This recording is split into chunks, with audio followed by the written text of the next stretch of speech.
What is up, my veggies? My name is VTR, and welcome back to another season review. And today we are reviewing season 5 of Once Upon a Time.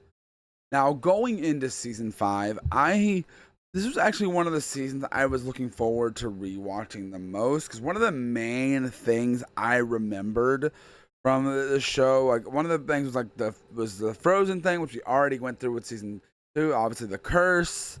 And Hook being my favorite character, the musical episode, which we haven't gotten to yet. That's in the next season. Um, and Emma becoming the Dark One. Those were the main things that I remembered. And going into this season, I had I'd say decent expectations going into the rewatching this season. And overall, I think I was mostly satisfied. The way they do the back and forth storytelling in this season is it starts off with Emma becoming the Dark One and everyone else trying to go find her. And then when right before they go into Camelot, I'm gonna be all over the place in this review. Right before they go into Camelot, we cut to the future where another curse has been enacted and everything. It's always a curse. Has been enacted and no one has their memories. Only Emma knows what happened.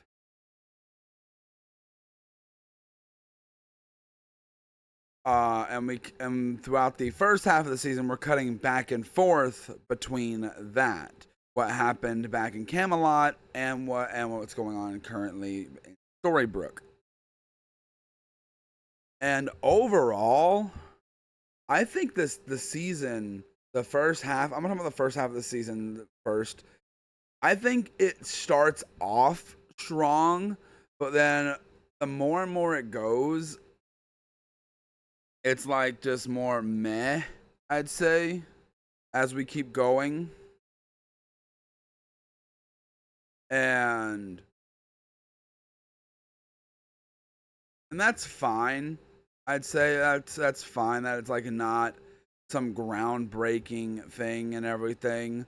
One thing I also remembered about this season going in, they introduced Merida, which I'm pretty sure because Brave came out around this time. And here's the thing: unlike them putting Frozen into season 4, this didn't. Yeah, they still did it just because, oh yeah, it's kind of to promote the movie and everything and all that. But this actually didn't feel as forced. There is one episode that fully focuses on Merida and everything, and it's okay, so okay, so do we really need this and everything? But overall, it doesn't feel like their story is taking over the actual story going on in the show. She's just kind of there, like most of the other fairy tale characters are. And I do like the depiction of Merida in this show. But jumping back to our main characters and everything, eventually throughout the season, we learn that Rumple's, he's no longer the Dark One, so he's we see him back to and I'm oh, are we finally gonna have Rumple finally stay good, finally be good? Spoiler alert, no. And then eventually we find out that also that Hook basically died in Camelot, and Emma basically made him a Dark One too to save his life. And we find that out good ways into the season and everything, and that becomes a major point of conflict where it is everyone, including Emma, kind of versus Hook, because he's going after his revenge. He's bringing all the Dark Ones, and then when he gets defeated, he dies and everything, and gets sent to the underworld. And then also, Rumple is the Dark One again, and all of the all of the dark ones, like every single, he has the power of every single dark one that's ever existed. And then we go into the second half of the season, which is a whole another arc where they're going into the underworld to find a hook, and they wind up helping people pass on with their unfinished business. And also, we get introduced to the new villain for the rest of the season, Hades. Which honestly, I didn't remember that his season he got his story got wrapped up in this season, but it does. I didn't remember that. Also, we get a lot more character development with Zelina, with her becoming reformed and everything, and her actually being a love interest with Hades and everything. And don't know, I don't mind Hades' depiction in this. He's not the best villain this show has had, but he's an all right villain. Um, some of the stuff some of the stuff that happens in the season with him is interesting, and we get some small one-off stories here and there with some people pass on, and we see Red again. There's an episode about her and everything. We see Mulan comes back into play in the season 2. It actually starts back with Merida and everything, and then she comes back in later. Um, but their storylines don't have nothing to do with like the major plot of the story and everything. But it's an alright addition and everything. And with that being said, though, the way the season ends, at least like it's different. We kind of go into another small little arc, which kind of leads us into a two-part episode that basically Henry wants to destroy magic because it's done nothing but cause problems. And immediately while watching that, I was brought back to the finale of Star Wars: The Forces of Evil. Let me know if I should review that show as a whole. Let me know. I reviewed one episode before, so let me know if I should review that show on the channel sometime. But it took me back to that and everything, and like, and then it leads into these with this Jekyll, Mr. Jekyll, Dr. Jekyll, Mr. Hyde, and then like Mr. Hyde is now like the villain leading into season 2, it seems like, but also, um, Regina also finally separates herself fully from the Evil Queen, and the Evil Queen is now her own villain. Um, and also throughout all this, Henry's got like this little crush on this girl, Violet, and everything, and she is there. There's a few episodes and stuff that's dedicated to some of that, especially with the Henry wanting to destroy magic thing. We also learned because he met her in Camelot, but it turns out her father was not from Camelot, but from the normal world and everything. And it's interesting. And overall, I think overall this season is a step up from season 4. Um, we even see Cruella come back. We see a bunch of characters come back. Like we finally get to see Cora and interact with Zelina, and Zelina and Cora and Zelina, Cora, and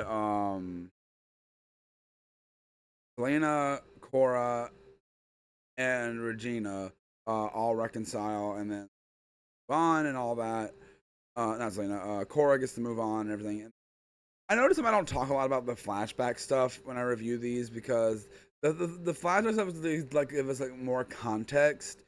I'm glad we're not seeing as much of the going back to the Snow versus Regina thing, and yeah, because that got annoying really fast. Jumping back to that, like, oh, there's this that we didn't see back then. Like it got a little repetitive. Like, oh, we really. But one thing I did like to see, we got this. This season or season 2. I'm gonna bring it. Season 4. I'm gonna bring it up anyway. We got to see. I'm pretty sure it was. I could be wrong. Um, but but we did get to see how Gina's father got trapped in Wonderland. So we also see him again in this too and everything. So, and there is like one episode that's tied back to the whole Regina no situation, and it's just yeah. But I feel like they do more of that episode than most. And getting to see Cora again, which I didn't think we would see her again. Because we haven't seen her since Once Upon a Time in Wonderland. So it was cool seeing her again, seeing like like actual character growth and development with her. We even see we even see James, which is David's brother, make a return. Also called the Deville, also comes back in the and we even see King Arthur and Merlin in this season, and King Arthur goes through this whole little character growth and arc and everything, and it's really nice to see like where he. It's interesting to see like where he starts at the start of the season, where he is at the end of the season. Very interesting. Um, and I'm so glad they did what they did. Oh, I gotta bring up. They kill Robin Hood. Like not like he's like, oh, we can go move on. No, like his soul is literally eradicated. Funny story. When I met Robin Hood's actor at Emerald City Comic Con this year, I literally asked him, "What did it feel? How did you feel about getting your entire soul eradicated?" I don't remember exactly what he said when I asked him that, but it was still really cool. Um, um, and um, Hook doesn't actually get to leave the underworld. Um, but I guess as a reward for helping to beat Hades, he was actually able to come back and everything. And there's some conflict there and everything. But like, I'm very interested to see where the next season goes because I don't remember anything in the first half of the season. I remember the second half more than the first half because cause like where this story, unless like it wraps up the storyline a lot quicker than I think it does. But overall, this is a much better season than season 4. I think it's a massive step up. I'm personally going to give this season a 5 out of 10. Oh, no, sorry. What? No, what am I saying? I'm going to personally go ahead and give it a 3.5. No, let's just go 3. We'll go 3. Because there is some stuff. It's like okay, but like most of it, I enjoyed the season. So I'm gonna give it a solid 3 out of 5. I think it's a good stopping point there. 3 out of 5. I'm very interested because I don't really remember much about the next season. So let's just hope it is much. Let's hope it's good. Let's hope I remember it and hope I enjoy it. But let me know what you guys think in the comment section about this episode and every season. Do you guys like this season? Do you think it's good? Do you think it's bad? You're looking forward to my next season review for the show because I am going to be reviewing it. We have 2 seasons left. 2 seasons left, and then I will do a full series review on the channel. So hope you guys are excited about that because I know I am. But yeah, that's really all I have to say. If you guys have any other shows you guys want me to check out or review or talk about, let me know down in the comment section below. Cause I wanna look at my plan. This is my next review, the Tales of Arcadia series. That means Troll Hunters, 3 Below, Wizards, and the movie. I'm going to be looking at after I get done watching all of this. So that is the next review series after this. That is the plan for a show for me to review individually, like individual episodes, and individual seasons and stuff.